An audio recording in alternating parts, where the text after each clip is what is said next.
The fall is by far the hardest bit. So when I was going through that, I did get to a stage where I actually went to the doctor and said, I need help. Like, I'm going out in my car and wanting to drive it off a bridge, which is not like me.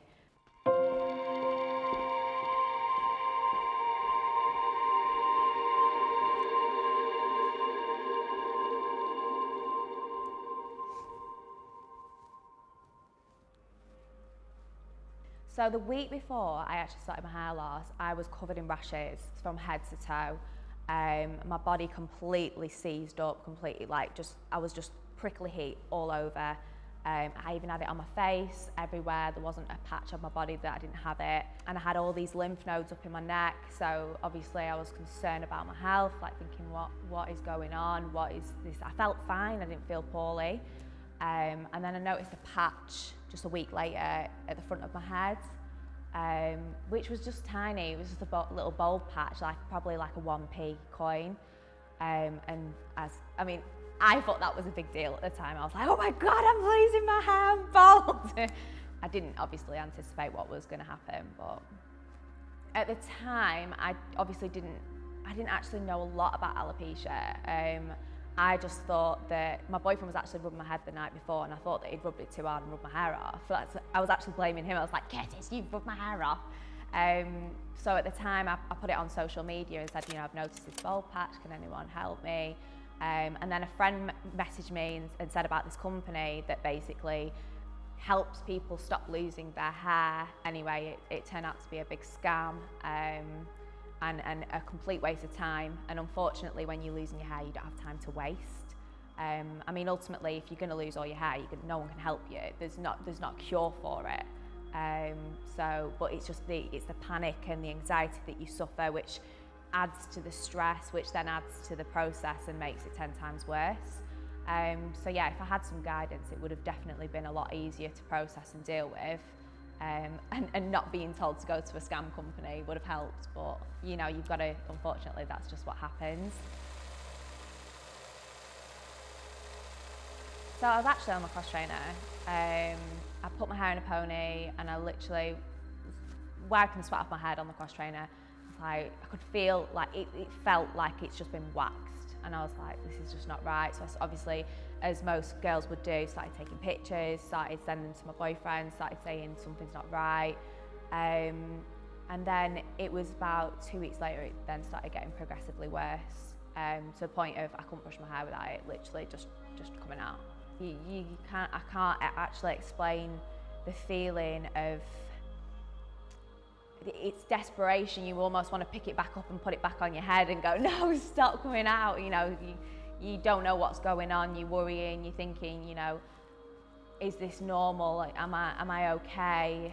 It happened so fast. Like, I was bald within 6 weeks. So it was a case of, when I knew, when it was halfway. So it was at a point where I knew I was going to lose it all. And it was really strange because I woke up one day and all my leg hair and arm hair had just gone. And I was like, this isn't right. It's going. This is definitely going. So then when I shared the video on to Instagram, it was my hair all patchy and I was about to go on a night out and wearing my first wig. And I was just like, this is my life now. And it's not even like I can clip in some extensions to cover it. I am going to be bald, like I knew it. So yeah, it was quite a big shock to the system. I had 2 weeks where it was before I had it shaved. The fall was definitely the hardest for me, the hardest point. And this is where I really, my heart really goes out to girls that have patches without areata, because even though you're not as severe as me with losing it all, you are still going through the fall all the time.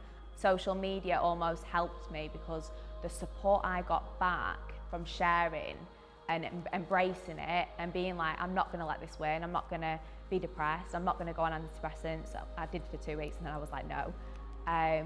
Sharing it kind of reminded me that, I have got this, I had loads of support and it's not the end of the world and I can wear wigs and there's ways of being normal without hair. I used to be very natural in the sense of I used to just shove a cap on, shove my hair in a pony, not wear any makeup. When you have alopecia universalis like me, Obviously, I have no eyebrows, I have no eyelashes.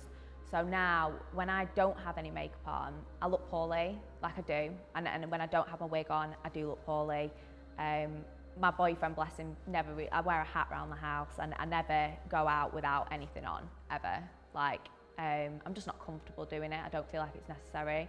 Even now is when I've got to strip back and take everything off, and I'm a shell. I'm just like, wow, this is like, it's still difficult even now to process, even though I'm used to it. It's really strange. It's something that you'll never really fully adapt to. Yeah. Darkest time was the fall, the desperation of finding answers, not knowing what's happened, being told it could be my implants. I had to have my implants checked at one point, and then thinking, oh my God, I might have to face losing my boobs and my hair. And that for a woman is so like, oh God, you're just losing all your femininity is just being taken away from you. I mean, fortunately my implants were fine, they haven't ruptured or anything, but I do still have them on a top shelf of, it could potentially be BII, which is called breast implant illness. I'm hoping it's not that. I've not had any of the symptoms. I have had lymph swelling every now and again. They've calmed down now, which is great. And I do sometimes get rashes, but I've always had like skin that gets kind of rashes. I have juvenile arthritis, so I've always had problems with my skin every now and again. But yeah, hopefully it's not my implants.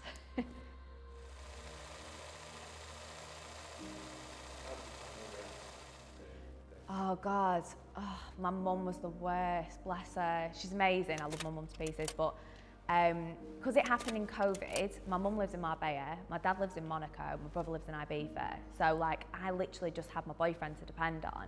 I was like, literally like, and he's not the best, bless him. I mean, what do you say when your girlfriend's losing her hair? It's not really a scenario you ever think, oh, well, yeah, I'm gonna have to deal with that one day.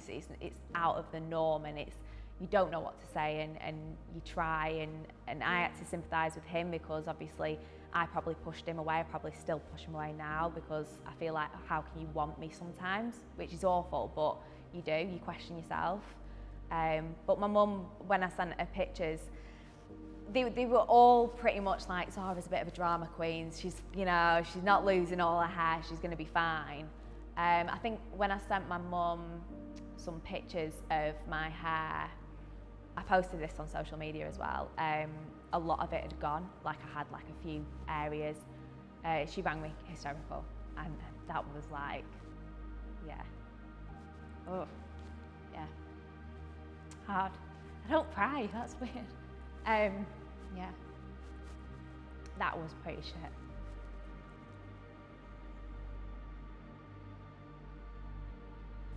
Yeah, I went to see my mum in September, which was amazing. So I lost all my hair in July and went to see my mum in September, and that was the best. That was like so amazing. Like, I was so happy to see her. She's still like, I take my wig off and she still looks at me and goes, oh, and I'm like, don't do that, you cheeky cow. You know, like looking at me. I mean, it must be hard for a mum to see her daughter go through something like that, because it does almost trigger, you know, you see it on films when people lose their hair, and it's like, oh my God, that must be awful. And then when it actually happens to you, I imagine from a mum looking at her daughter, that must have been quite difficult, bless her.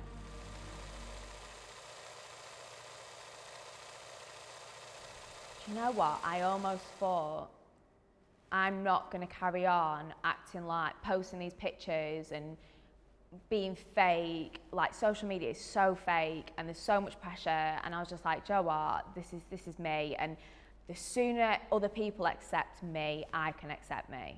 So I was like, right, sod this, I'm just going to get a post out there, share every emotion with everyone, and I'm so glad I did. Like, I'm so glad I did. It could have gone one way or it could have gone the other. I could have had so much trolling, but I've probably been called baldy once, and I'm like, yeah, I am bald. It's not really an insult, I am. Which is fine. I can deal with that. And sharing it, like I said, having other people message me, oh wow, like my Instagram blew up.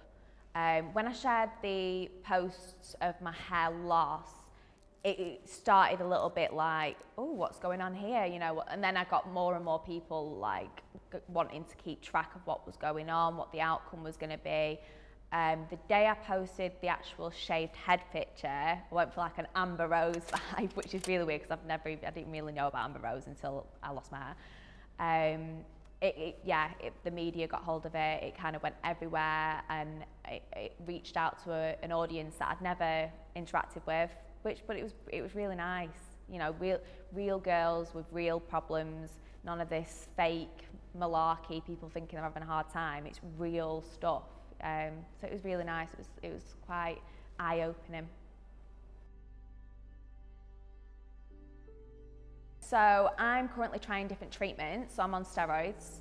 I managed to find a dermatologist that actually wanted to try me on these, which is really good because it took me three attempts to see someone that would actually help. And I've been on them for 3 months now. I've got another month to go, and I have actually started growing hair back, which is really good. But then I've had girls message me. This is the con to sharing it on social media. I've had other girls message me saying, oh, this happened to me and then I lost it all. And I'm like, oh, I don't want that to happen to me, but it might do. And you know, I mean, what I would tell anyone trying treatment is have an open mind, because there is no point in going on a treatment if you can't accept the outcome being bad. You know, I'm prepared either way. For if I lose my hair again, I'll lose it again. If I don't, then amazing. But I will be keeping my hair shaved. I will be continuing to wear wigs, mainly to protect my mental health, because the fall was that bad. And alopecia doesn't strike once. It's very rare that it strikes once. So yeah, I'd rather just keep myself with a buzz cut if it does come back. I've brought out a range of eyebrow transfers. They're the best seller. It's people obviously that lose their eyebrows, or even people that overpluck their eyebrows when they're younger and they've ruined their eyebrows and they've nothing, or girls that, you know, need chemotherapy. They're only going to lose their eyebrows for a short time. They don't want to get them tattooed, because when the eyebrows grow back, they'll be then dealing with a tattoo underneath. So yeah, I've brought out them, and I've done adhesive eyeliners. Basically, when you lose your eyelashes, trying to stick on a duo glue eyelash with no eyelashes on, you're blinded. It literally just goes in your eye. So the eyeliners that I've launched basically help get rid of any, you know, stickiness from going into your eye, and it's just easier to applicate stuff. So yeah, I know the products have definitely helped so many people, and that's another thing that I get messages from, like, that's my silver lining to my alopecia, that, you know, ZARALENA Cosmetics is literally, it's just giving it kind of just a happy ending to it.